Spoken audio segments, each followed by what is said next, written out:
profesora Alexandra Aguilar y a todas las personas que vean este video. Yo soy Alejandro Bravo y soy estudiante de la licenciatura en Ciencias Políticas y Administración Pública en la Facultad de Ciencias Políticas y Sociales de la Universidad Nacional Autónoma de México. El día de hoy les presentaré un video acerca de cómo ha cambiado el concepto de la ciudadanía a través de la historia, además de las principales aportaciones teóricas que hay en el tema, así como la influencia que tiene la Declaración Universal de Derechos Humanos en el concepto de ciudadanía en el siglo XX. Acompáñenme a conocer estos importantes conceptos. Para empezar, es importante saber que la idea de ciudadanía ha ido ampliando su vigencia y afectando cada vez a más esferas de la realidad. También ha ido ampliando los derechos vinculados al concepto en sí. De manera más recientemente, el marco se ha ampliado de manera notable, hasta alcanzar una igualación considerable entre la élite y la ciudadanía popular. Por eso, el concepto ahora se acerca más a la denominada ciudadanía universal, que trasciende las diferencias nacionales, religiosas o culturales. De sociedades identitarias y excluyentes hemos pasado a sociedades plurales y multiculturales, y de una ciudadanía vertical a una sociedad horizontal, es decir, con igualdad de derechos y obligaciones. Es así que una comunidad será formada por el conjunto de relaciones y vínculos interindividuales de la forma más igualitaria posible. La democracia es el modelo que de manera más adecuada plasma estas relaciones, dado que otros modelos más autoritarios reducen el efecto de estos vínculos interindividuales a una cadena jerárquica que prioriza a determinados individuos, separándolos del círculo de las relaciones sociales, y es el ciudadano, en el uso de las libertades y obligaciones inherentes a su condición, el que permite que la democracia se mantenga. A continuación, analizaremos algunos modelos de ciudadanía a través de la historia y hacia la modernidad. Modelo ateniense.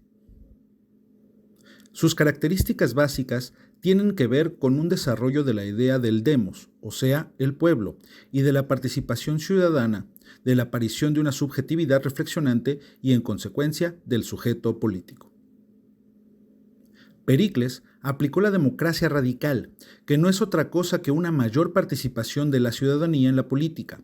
En la práctica, se anulaba la división de poderes, de modo que la Asamblea Popular asumía todas las funciones legislativas y ejecutivas, así como las judiciales. Pericles llevó a la democracia ateniense a su máximo esplendor, pero su muerte significó un claro declive al quedar el poder en manos de demagogos populistas. Por su parte, Aristóteles definió que el hombre es un son politikon, es decir, un animal político, que solo puede desarrollarse plenamente en el interior de su comunidad social y política, enfatizando en que las dos formas más importantes de comunidad son la familia y la ciudad. Modelo espartano. En Esparta, nada estaba por encima del arete, o sea, la virtud de la disciplina guerrera, quedando la formación intelectual en gran parte relegada. Sin embargo, se consideraba el bien colectivo por encima del interés individual.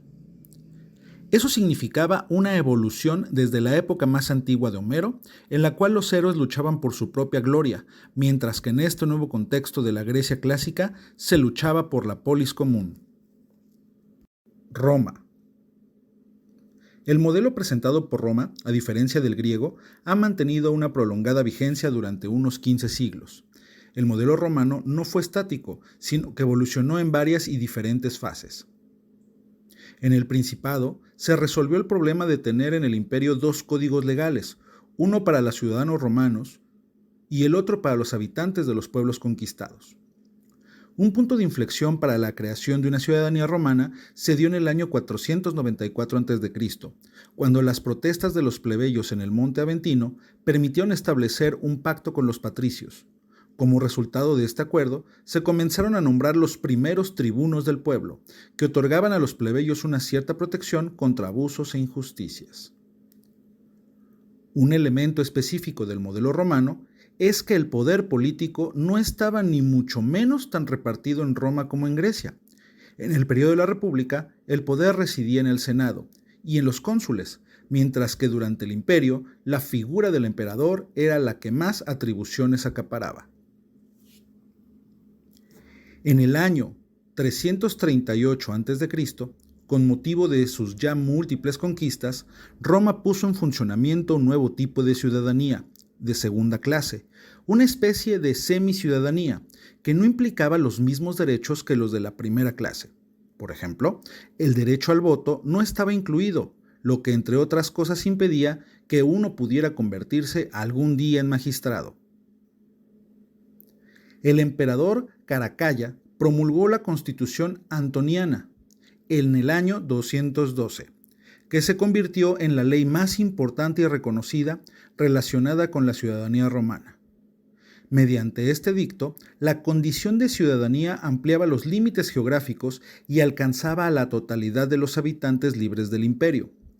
Se conseguía así integrar el derecho internacional dentro del derecho civil. La ciudadanía alcanzaba su máximo nivel de igualdad y amplitud, lo que determinó una cierta pérdida del valor simbólico. El cosmopolitismo estoico. Zenón de Cito fue el principal impulsor de un proyecto de ciudadanía cosmopolita que englobaba ética y política, conocida como la fraternidad universal. Esta debía estar por encima de diferencias concretas. El motivo: todos los seres vivos participan por igual del alma del mundo y de una misma razón. Por ello, la humanidad vendría a ser un mismo cuerpo, de forma que el destino de cada hombre se encontraría unido al del resto. Las diferencias humanas del tipo cultural o racial bajo esta óptica son relativizadas y trascendidas por un orden cósmico que lo unifica todo. Lo que une se pone por encima de las diferencias y se juzgan estas como rasgos artificiales adheridos a lo que es esencial. Al ser considerados los hombres como iguales, se permite que todos tengan los mismos derechos. En consecuencia, conceptos como el de patria son relativizados por el estoicismo. La única patria verdadera sería aquella que no implica fronteras, la que no separa en sentido conflictivo. La especie humana es la referencia primera, significa el punto de partida para toda argumentación, ya sea política o moral. Transición a la modernidad. La caída del Imperio Romano acabó en la práctica con la ciudadanía, pues la autocracia bizantina no le dio margen de maniobra. Al abandono de la ciudadanía corresponde el olvido de la idea de democracia, que tras el experimento griego es sustituida por otros modelos políticos menos igualitarios. El concepto de Estado, que era una invención también grecorromana, había desaparecido como tal. Cristianismo y ciudadanía. La caída del imperio provocó que los obispos asumieran no solo el poder espiritual, sino también el político en cada diócesis. En el cristianismo, aunque hay una fuerte vida comunitaria, no se trata en este caso de una comunidad política, sino religiosa, con todo lo que ello conlleva.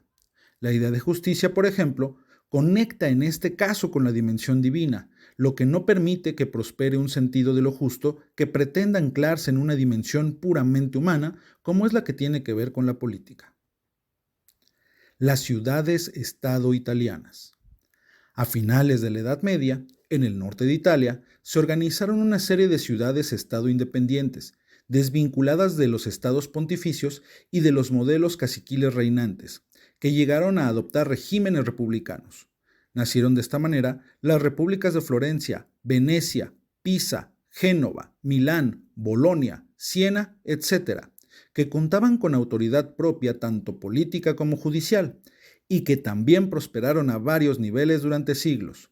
Florecieron las artes, las letras, el comercio, etc. La era de las revoluciones.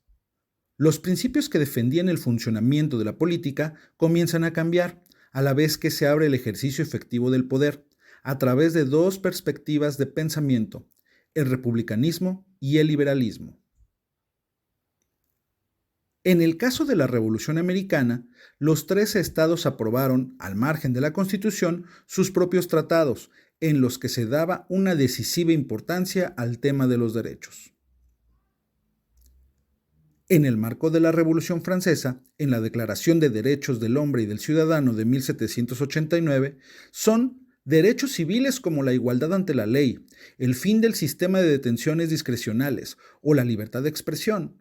Se trataban también las defensas que tenía el ciudadano ante el sistema judicial, además de la forma en que podía perderse la condición de ciudadanía.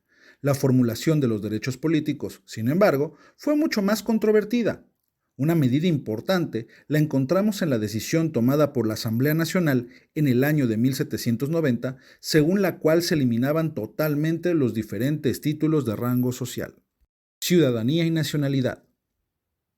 A partir del siglo XVIII, comenzó a identificarse ciudadanía con nación, en el vínculo mismo que les otorgaba el Estado. En la Revolución Francesa, al interpretarse la nación con criterios políticos, sí que se dio una fuerte identificación entre estos dos. Declaración Universal de Derechos Humanos. Adoptada y proclamada por la Asamblea General de las Naciones Unidas el 10 de diciembre de 1948 como ideal común por el que todos los pueblos y naciones deben esforzarse, a fin de que tanto los individuos como las instituciones, inspirándose constantemente en ella, promuevan mediante la enseñanza y la educación el respeto a estos derechos y libertades y aseguren por medidas progresivas de carácter nacional e internacional su reconocimiento y aplicación universales y efectivos, tanto entre los pueblos de los Estados miembros como entre los territorios colocados bajo su jurisdicción. Siendo todos los artículos importantes y trascendentes en el concepto moderno de ciudadanía, es mi interés destacar los siguientes por su vinculación directa al tema que estamos tratando. Artículo 1. Todos los seres humanos nacen libres e iguales en dignidad y derechos, y dotados como están de razón y conciencia, deben comportarse fraternalmente los unos con los otros. Artículo 2. Toda persona tiene los derechos y libertades proclamados en esta declaración, sin distinción alguna de raza, color, sexo, idioma, religión, opinión política o de cualquier otra índole, origen nacional o social, posición económica, nacimiento o cualquier otra condición. Además, no se hará distinción alguna fundada en la condición política, jurídica o internacional del país o territorio de cuya jurisdicción dependa una persona, tanto si se trata de un país independiente como de un territorio bajo administración fiduciaria, no autónomo o sometido a cualquier otra limitación de soberanía. Artículo 4.